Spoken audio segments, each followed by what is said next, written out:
exatamente o que Deus quer fazer com o seu caminho, o que Deus quer que você alinhe no centro, coloque como centro da vontade divina. Os nossos caminhos precisam estar alinhados com os caminhos divinos, com os caminhos de Deus, porque Ele respeita as nossas escolhas, Ele respeita o nosso caminho, Ele respeita a razão, o dom da razão que Ele nos concedeu para que a gente possa deduzir, para que a gente possa escolher, para que a gente possa arbitrar. E é exatamente isso que eu gostaria de examinar com os irmãos. Lá em Isaías 55:8 diz: porque os meus caminhos, meus pensamentos não são os vossos pensamentos, nem os vossos caminhos são os meus caminhos, diz o Senhor. Os caminhos do Senhor são muito mais altos do que os nossos. Os pensamentos dele são muito mais elevados do que os nossos. E Ele quer que nós estejamos alinhados com os seus caminhos, com os seus pensamentos. Atos 17, versículo 6, parte B.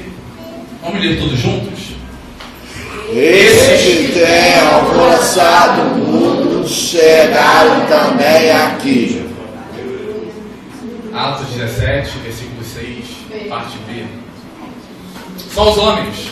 Esses que têm alvoroçado o mundo chegaram também aqui. As vozes femininas.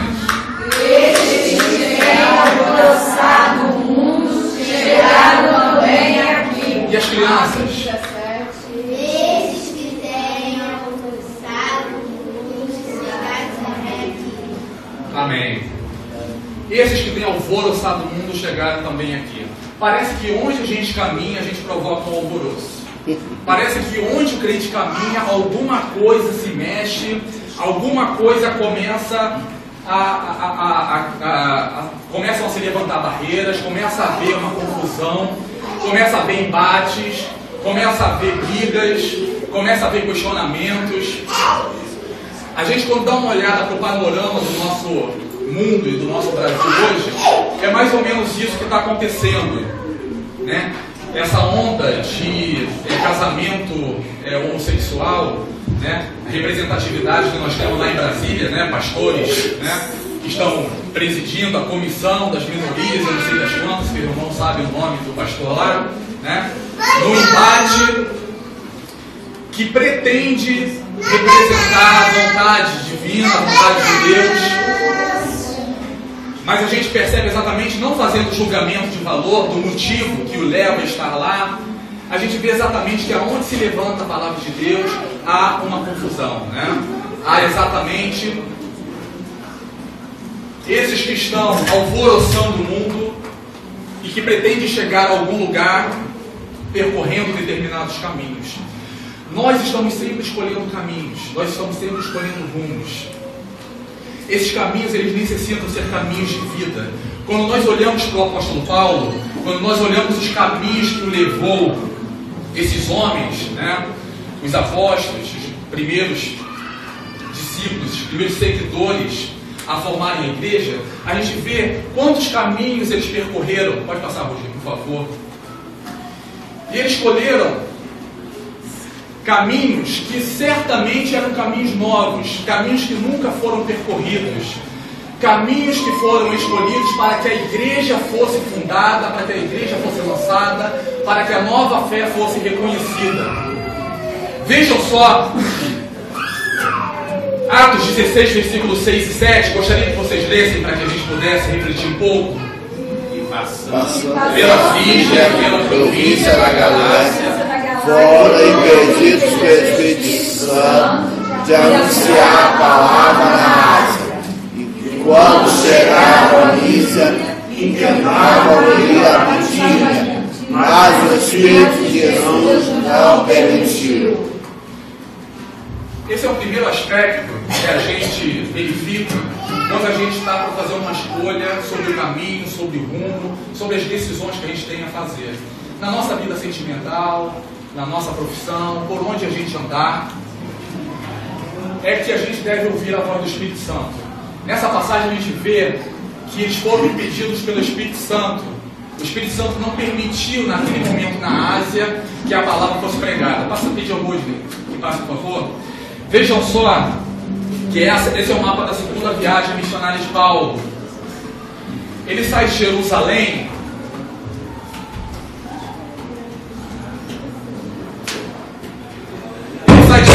Ele sai de Jerusalém, ele percorre ali Samaria, Damasco, ele vai até a Síria e ele chega até a Ásia, lá onde está Derbe, né? Aqui na Cilícia. Aqui ele batiza Timóteo e dali ele vai adiante, Icônio, né? Antioquia, e ele chega a Frígia. Exatamente na passagem que nós lemos, né? Ele chega até a Frígia. A palavra diz que eles foram impedidos pelo Espírito Santo. A Frígia é uma província da Galácia, de pregarem a palavra ali naquele local. Eles foram impedidos pelo Espírito Santo de pregar a palavra. E aí eles vão até Mísia, que está aqui em cima. E lá novamente eles são impedidos pelo Espírito Santo. O Espírito Santo não permite que eles pregassem a palavra naquele local. Diz novamente o texto que eles intentavam ir a Bitínia, que fica atrás, né? Mas o Espírito Santo não permitiu. Vejam só que ensinamento maravilhoso a gente tem com esse trecho de homens que estavam apenas escolhendo caminhos, entendendo da parte do Senhor aonde é que eles iriam levar a palavra, para onde eles iriam levar a vida, para onde eles iriam libertar, para onde eles iriam levar a palavra da salvação. É que eles estavam indo por caminhos e encontrando ali pessoas que não reconheciam a Jesus como Salvador. Esse era o momento de pregar a palavra. Era onde eles estavam. Era onde havia pessoas que não entendiam de salvação, que estavam perdidas, que necessitavam encontrar a luz. No entanto, eles são impedidos pelo Espírito Santo, diz a palavra.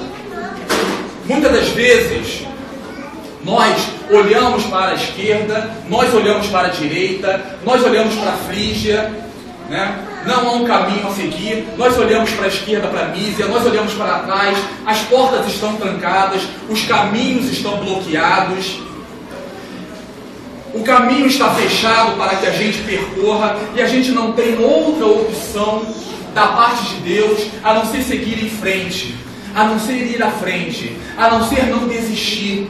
Porque os caminhos estão fechados e a gente não vê saída para que a gente possa seguir à frente. Pode ser que esse seja o seu caso neste momento, meu querido.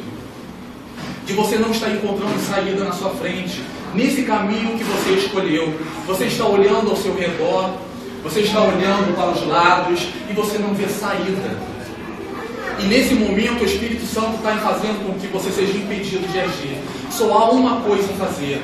Vá em frente, siga em frente, siga nessa sua fé. O caminho em frente que o apóstolo Paulo foi obrigado a seguir foi ele ir até Troade. Ali ele pôde encontrar um grande mar à sua frente. E agora o que fazer com um grande mar à frente? Morrer afogado. Não há mais nada a fazer. O Senhor me trouxe do caminho de Damasco, eu caí do cavalo a caminho de Damasco, o Senhor me levou até aqui, né? Eu fiz a primeira viagem missionária, eu percorri esse caminho aqui, reafirmando a fé das igrejas, lançando a palavra, e eu diria que não há outra coisa que eu tenha feito de tão bom a não ser batizar o Timóteo lá em Icônio. A única coisa de valor que talvez eu tenha sido feita nessa minha viagem foi batizar Timóteo. Porque até agora eu não fiz nada, eu estou perdido. Eu tentei pregar na Frígia, tentei pregar em Mísia, eu quis ir até a Bitínia, eu quis ir para trás, eu quis ir para frente, eu quis ir para os lados e eu fui impedido. Mas somente à frente, na frente do mar, na frente da imensidão do mar, é que eu pude ver a vontade de Deus. Aleluia. Pode ser que esse caminho seja um caminho de dificuldades, que você não esteja encontrando uma saída. Você olha para a direita, para a esquerda, e você fica de frente para a impossibilidade. E é ali que o Espírito Santo fala com você. É ali que a vontade de Deus se faz presente. É ali que você vai caminhar na sua vida cristã. É ali que você vai dar um passo à frente na tua vida profissional. É ali que a vontade de Deus vai se manifestar na sua vida sentimental. São os novos caminhos que se apresentam à nossa frente. A nossa caminhada cristã, ela é sempre feita de novos caminhos, de novidade. Nós estamos sempre em busca do novo. São sempre novas circunstâncias, novas realidades que estão à nossa frente. Agora mesmo nós já estamos na frente do novo de novo, não é verdade? Né? Estamos novamente agora aprendendo sobre as doutrinas da igreja, a doutrina da nossa fé, sobre o que nós cremos, para que nós possamos fortalecer aquilo que nós cremos. Às vezes as nossas escolhas, a nossa direção da vida, a vida que nós escolhemos, ela é indicada exatamente por isso, pelas portas que se fecham na nossa frente, pelas portas que poderiam fazer com que a gente fosse sair do caminho, pelas janelas que estão fechadas e que nós poderíamos sair por ela. Nós estamos caminhando e nós estamos vendo que as portas estão fechadas, mas essas portas fechadas não representam impossibilidades, elas representam exatamente que uma vez fechadas, é porque por ela nós não devemos passar, é da vontade de Deus que nós não passemos. Nós devemos crer nisso.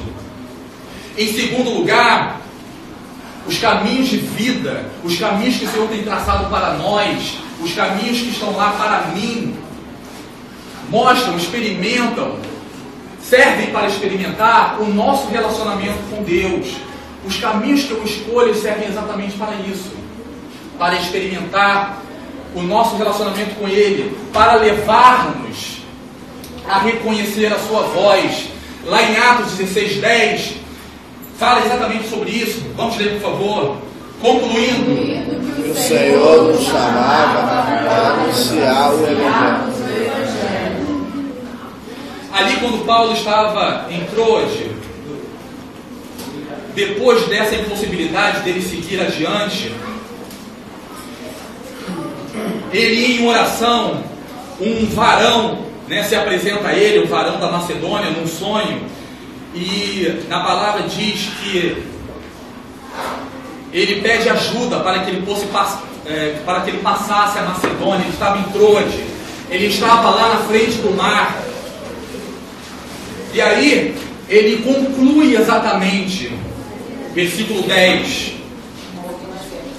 concluindo que o Senhor nos chamava para anunciar o Evangelho. Eles concluíram, eles chegaram exatamente aquilo, ao entendimento do que era a vontade de Deus, reconheceram a voz de Deus. Os nossos caminhos levam-nos exatamente a isso, a nós termos uma intimidade, a reconhecermos a voz de Deus.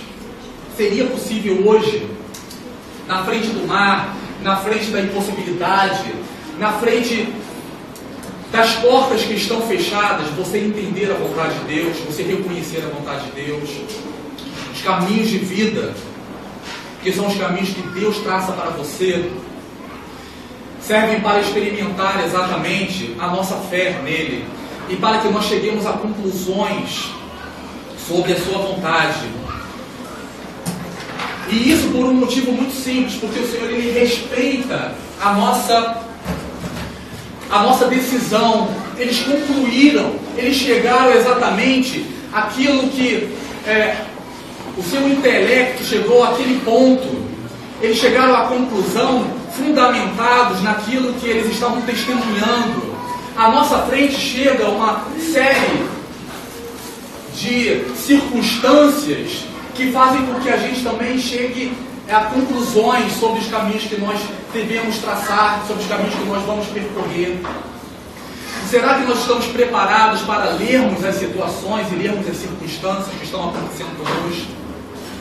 Você tem sido levado por esses caminhos a experimentar um relacionamento com Deus. Leia as circunstâncias, porque Deus fala conosco através da palavra dos profetas.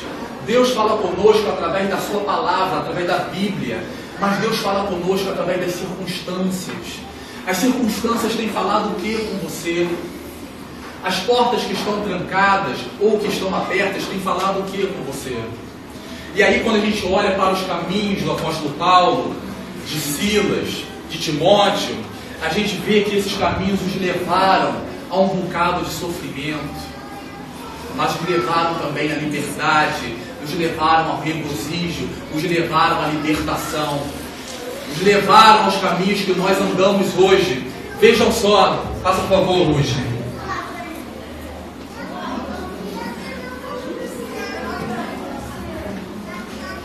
Quando eles estão em Troade, o varão aparece para eles em sonho e diz: olha, passa para a Macedônia, venha cá para ajudarmos, nós estamos precisando de ajuda. Passa no mapa, por favor, no segundo slide. Eles estavam em Troade e aí eles navegam, né? Eles pegam o barco e eles navegam até Filipos. Eles passam da Ásia para a Europa, ali para onde eles foram chamados para estar pregando a palavra. Dali de Filipos eles passam para Tessalônica e depois para Bereia. Pode voltar o slide, por favor, Rudinei. O que de tão valoroso, o que de tão especial os irmãos se lembram que aconteceu em Filipos? O que de tão especial aconteceu em Filipos? Os irmãos se lembram? Marcante nesse trecho de Paulo em Filipos. Vamos ler esse versículo? Esses homens, Deus, perturbar a nossa cidade e nos expõe a costumes que não é lícito receber nem praticar, visto que somos romanos. Esses homens, sendo judeus, perturbaram a nossa cidade, nos expõem costumes que não é lícito receber nem praticar. Não queriam receber e nem queriam praticar também. Em Filipos, a gente tem aquele evento em que o apóstolo Paulo e Silas, eles pregando a palavra, eles libertam uma jovem que estava possuída, né, que adivinhava coisas para os seus senhores, adivinhava o futuro. E eles são levados ao cárcere, eles são levados à prisão, eles são levados a estar encarcerados lá em Filipos. Abra sua Bíblia, meu querido, você precisa consultar na Bíblia. Não é bom que a gente fale assim sem consultar na Bíblia.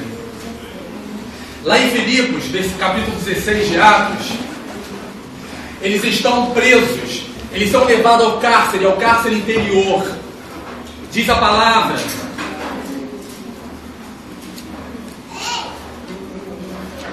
que sobreveio um grande terremoto, que os alicerces do cárcere se moveram e logo abriram as portas.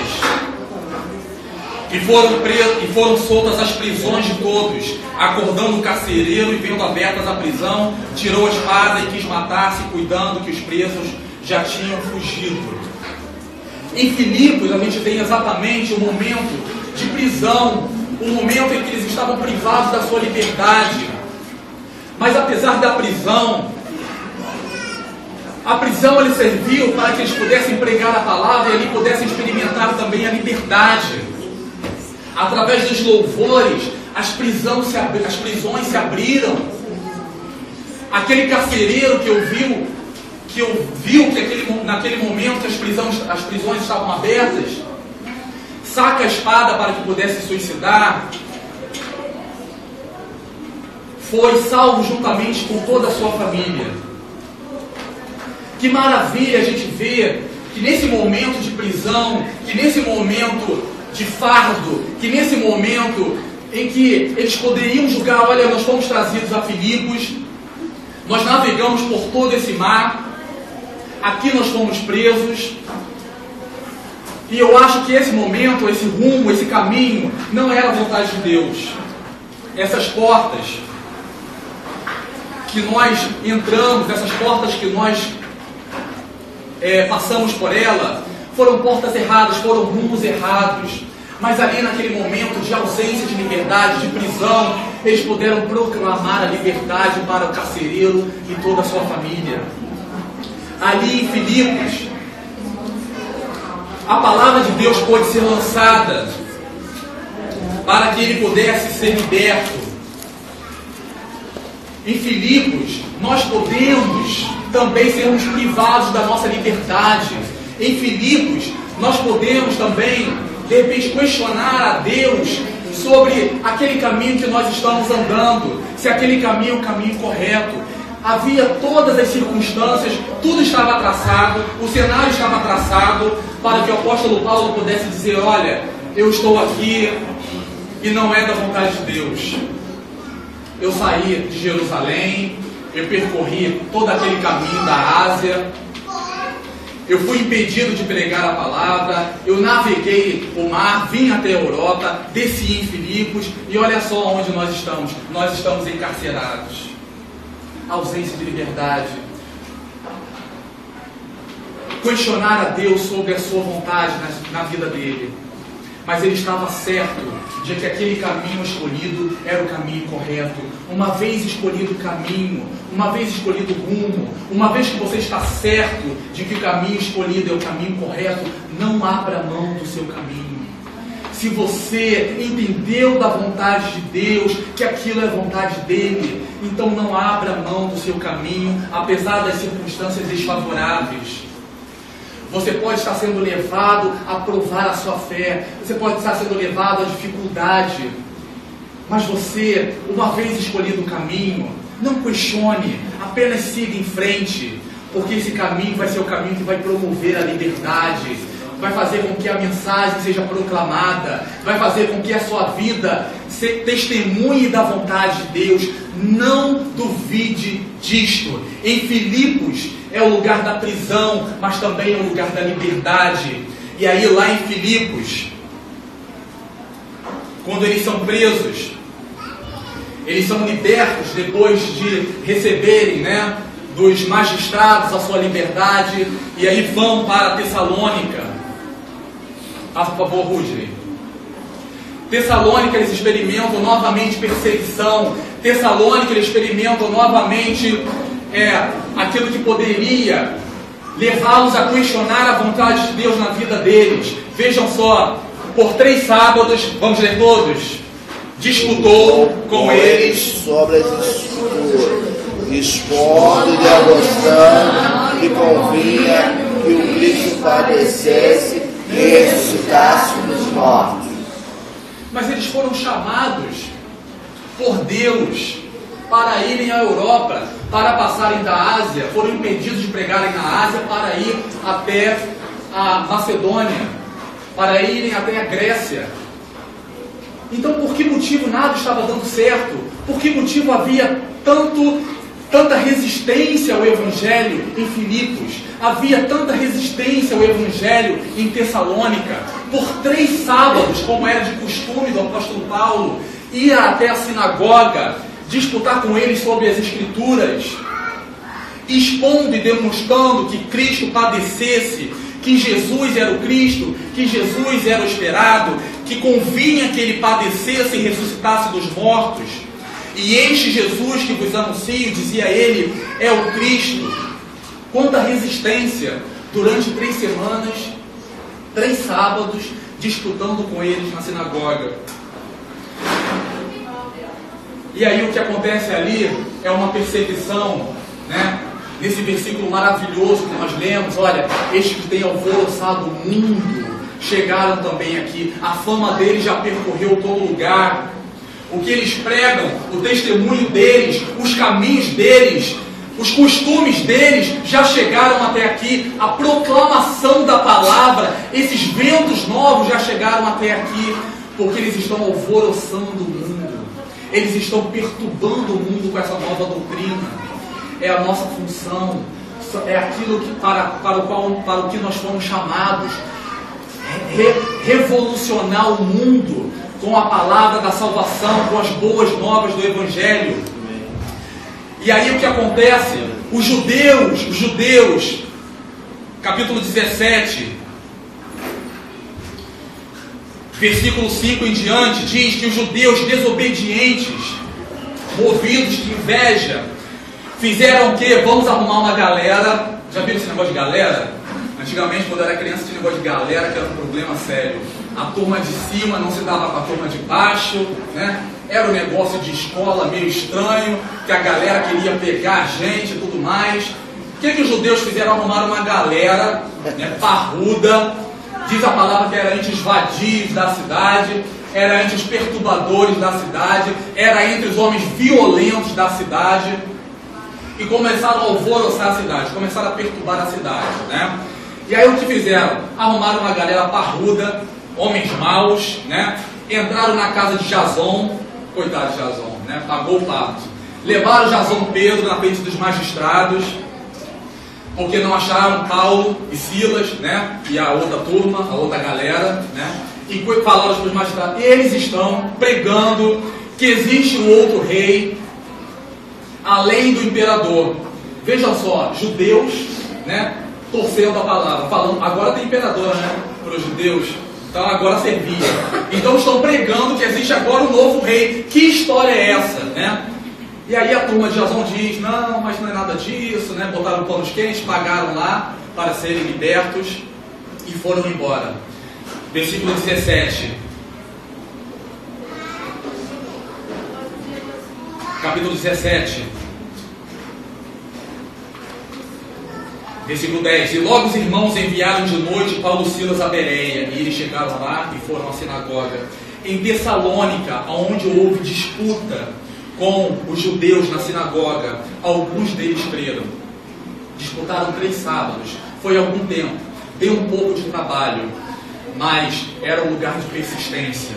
Precisou haver persistência para que os frutos viessem. Você está persistindo no seu caminho, a sua vida tem sido uma vida de persistência, de entender de Deus que você deve continuar nesse caminho. Nós, quando somos chamados para andarmos junto ao Senhor, nós não somos chamados para desistir de primeira. O Senhor não quer que nós desistamos do caminho com as barreiras que se levantam na nossa frente.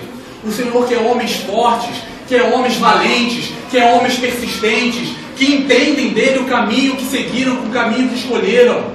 Não é da natureza cristã desistir no meio do caminho. Não desista da sua fé, não desista da sua família, não desista do seu caminho. Insista com ele, persista, porque o fruto vai chegar. Os judeus foram desobedientes, tomaram homens perversos, mas os caminhos que apresentaram dificuldades foram caminhos por ele escolhidos, e eles creram firmemente que era o caminho correto, creram firmemente que deveriam atravessar de Troade para Filipos, de Filipos para Tessalônica, e que essa, apesar da viagem infrutífera a princípio, era a vontade de Deus. Mas eis que quando eles estão caminhando no caminho, e quando tudo parece que é derrota, quando as coisas parecem que não estão indo nada bem, surge uma Bereia até na frente. E lá em Bereia, eles encontram lugar de intimidade. Nós somos chamados para irmos até Bereia. Em Bereia, eles encontram na palavra, vamos ler por favor. Ora, estes foram mais nobres do que estavam em Tessalônica, porque no bom grado receberam a palavra, examinando cada dia nas Escrituras se essas coisas eram assim. Eu diria o seguinte: caramba, a gente devia ter vindo até Bereia primeiro, né? A nossa viagem foi errada. Aquele homem da Macedônia que apareceu para a gente, aquele varão da Macedônia, estava errado. O Senhor não está conosco.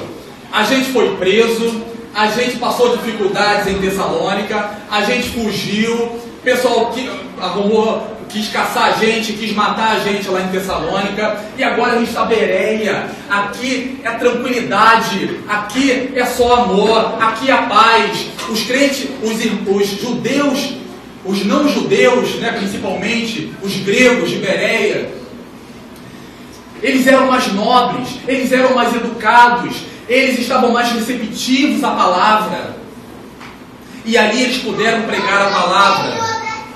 Lá no versículo 11 diz: de bom grado receberam a palavra, examinando cada dia nas Escrituras. Veja quanta diferença. Lá em Tessalônica, eles disputavam com os judeus na sinagoga por 3 sábados. Trabalho danado para fazer com que alguns fossem salvos, né? Aqui em Bereia foi de balde. Aqui em Bereia o negócio aconteceu. Eles estavam mais receptivos. Eles examinavam as Escrituras todos os dias. O negócio estava tão bom que era todo dia, não era só nos sábados, para entender da palavra de Deus se essas coisas realmente eram assim. Ou seja, eles confrontavam com a palavra, eles verificavam na palavra, eles eram pesquisadores da palavra. Meu querido, você está sendo chamado para ser um pesquisador da palavra. Você está sendo levantado para buscar na palavra a vontade de Deus. Nós não podemos fazer escolhas, analisar, julgar, refletir, aguardar as respostas de Deus, guardar a sua vontade, se nós não analisarmos a palavra dele, se nós não verificarmos a palavra. Nós não seremos uma igreja forte, uma igreja à semelhança dessa de Bereia, se nós não analisarmos e fundamentarmos aquilo que nós cremos, porque eles buscavam nas Escrituras, examinando todos os dias, se aquilo era realmente assim, ou seja, eles estavam comprovando se aquelas coisas realmente haviam acontecido. Versículo 12, capítulo 17, de sorte que creram muitos deles, e também mulheres gregas de classe nobre, e não poucos varões. Aleluia. É isso que a nossa fé fará quando você se voltar à palavra. Você pode ter passado por Filipos, você pode ter passado pela prisão, pelo cárcere, mas ali em Filipos é lugar de liberdade, é lugar de louvor, porque as prisões se abrem, porque o carcereiro e a sua família recebem a palavra. Você pode ter passado por Tessalônica e ter sido perseguido na sua fé, e grupos terem tentado te derrubar, e grupos terem tentado questionar a sua fé e dizendo que você não é capaz. Mas em Tessalônica, apesar de todo o trabalho, apesar de toda a resistência, a palavra será pregada porque você está ali. Mas é lá em Bereia que você deve se espelhar, porque é lugar de liberdade, é lugar onde o crente verdadeiro se levanta, é lugar dos investigadores da palavra, é lugar daqueles que não aceitam qualquer palavra, é lugar daqueles que não aceitam qualquer vento de doutrina. E nós estamos sendo levados exatamente a isso com esse estudo da palavra na EBD. Eu diria que hoje o nosso evangelho está tão corrompido, ele está tão sincretizado com o mundo, que nós estamos precisando de uma nova reforma protestante, né? Nós estamos precisando de uma nova reforma. Nós não reconhecemos esse evangelho que está sendo pregado aí fora. Nós não somos representados por essa liderança meia boca que está sendo levantada em Brasília. Nós não somos representados por esses líderes que estão aí, representados na televisão, que só pensam em vender livros. O evangelho puro, imaculado, nós devemos voltar a esse evangelho. E isso só é possível em Bereia. Só é possível no lugar de intimidade, no lugar daqueles que buscam na palavra analisar, investigar, verificar todos os dias se essas coisas são assim, verificar os sinais do que está acontecendo. Que maravilha quando nós nos voltamos à palavra. Volte-se à palavra, volte-se por amor a Deus à palavra, tenha prazer na palavra, beba da palavra, porque é a palavra que nos levanta nos momentos de dificuldade, é a palavra que nos liberta no momento de dificuldade. 1 Pedro, versículo 2, versículo 8, diz que ela é pedra preciosa. Jesus é pedra angular, Ele é pedra preciosa, mas Ele é pedra de tropeço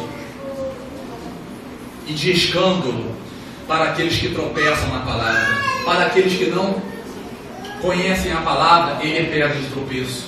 Pode ser que você esteja tropeçando no seu caminho, caminho de dificuldade, caminho de questionamento, está tropeçando.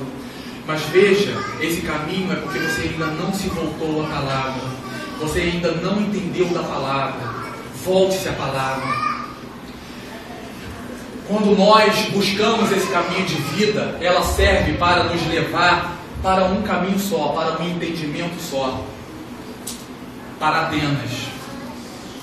Nós passamos por todo esse percurso para nos moldar, para sermos levados a Atenas. O que me choca quando o apóstolo Paulo chega a Atenas é que o apóstolo Paulo fica surpreso, né? Aí eu, refletindo, penso assim: poxa, um homem tão viajado, globalizado, antenado. Falar em antenado naquela época é brincadeira, né? Estava na internet, lá não sabia o que estava acontecendo em Atenas.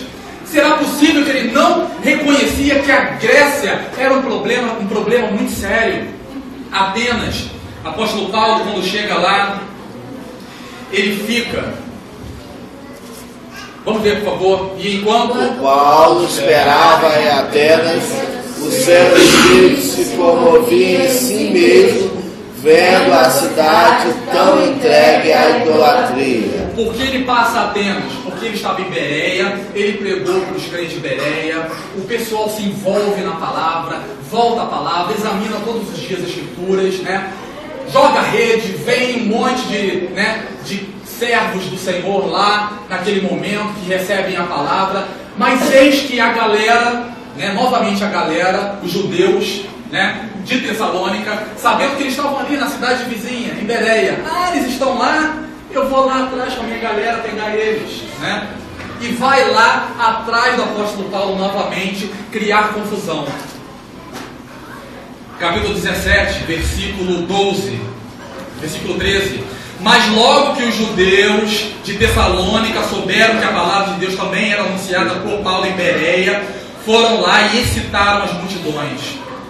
No mesmo instante, os irmãos mandaram Paulo que fosse até o mar, mas Silas e Timóteo ficaram ali. Novamente ao mar, novamente a impossibilidade, novamente a indecisão, novamente ao vazio, novamente ao mar que não se abria, novamente a impossibilidade. E aí ele chega até Atenas. E aí o seu espírito se comove dentro dele, se entristece dentro dele. Ele não sabia que estava acontecendo aquilo em Atenas, quando via que a cidade estava tão entregue à idolatria. Meu querido, nós somos chamados para todo esse processo. Nós passamos por todas essas cidades para que nós cheguemos a Atenas, para que nós cheguemos ao Pontal, para que nós cheguemos a São Gonçalo, para que nós cheguemos ao Rio de Janeiro, para que nós cheguemos ao Brasil. Nós estamos em Atenas. Tem deuses para todos os gostos. Tem mundanidade para todos os gostos. Tem pessoas sendo levadas à perdição por todos os caminhos.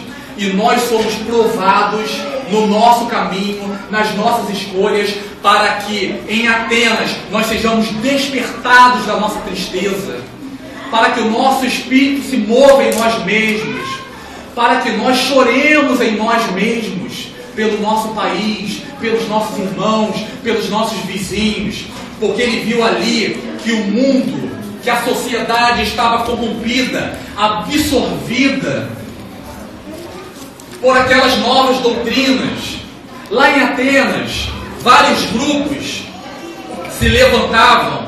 Versículo 18. Filósofos epicureus e históricos contendiam com ele e diziam: que quer dizer esse paroleiro? E outros, parece que é pregador de deuses estranhos, Ou seja, tinha estoicos, tinha filósofos, tinha epicureus. Os epicureus, eles buscavam prazer, o sentido da vida. Já os estoicos achavam o contrário, Achavam que a natureza negavam todo o sentido de prazer através da natureza, Daí vem a palavra estoicismo, São as pessoas que aguentam firmemente, as dores, Eles resistem firmemente aos prazeres. Existia também os sofistas, aqueles que eram preparados para a discussão, para argumentar. O prazer deles era argumentar. Vejam só adiante desses grupos que o apóstolo Paulo é levantado, as dificuldades que surgem à sua frente em Atenas. Nós somos levantados e provados para isso. É para isso que nós estamos sendo preparados, para estarmos em Atenas. Atenas não é o nosso lugar é o céu, mas nós somos provados para estarmos no mundo. E no mundo jaz o maligno. Tiago 4,4. Adúlteros e adúlteras. Tiago 4,4. Tiago. Adúlteros e adúlteras. Palavra forte. Não sabeis vós que a amizade do mundo é inimizade contra Deus? Portanto, qualquer que quiser ser amigo do mundo, constitui-se inimigo de Deus. Os seus caminhos são caminhos que têm levado ao mundo.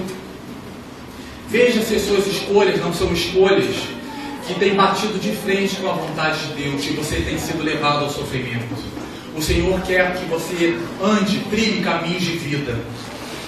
Embora à primeira vista as portas estejam trancadas, bloqueadas, as barreiras se levantem à sua frente e você seja levado às prisões, seja levado à resistência, mas eis que vai surgir à sua frente a palavra de Deus que vai te levantar ao lugar de intimidade, à Bereia, ao lugar que você vai entender de Deus a vontade dele, para que você seja lançado ao mundo, para que você entenda com fundamento a vontade de Deus na sua vida. Busque na palavra o caminho que você deve seguir, porque o Senhor é conosco. Creia nisso. Vamos orar.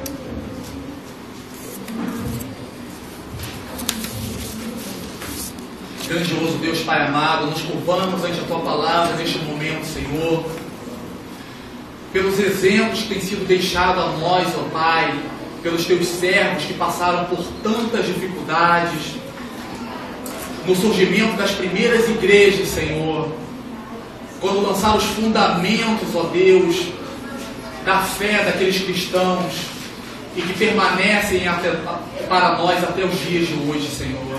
Ó Deus, caminhos de dificuldade, caminhos de dúvida, ó Deus, mas acima de tudo, ó Pai, não desistir nunca da sua fé. Nunca, ó Deus, voltar para trás, nunca olhar para frente, nunca olhar para a direita, para a esquerda, mas somente para a frente, ó Pai, para o caminho que Tu tens levantado para nós, ó Deus.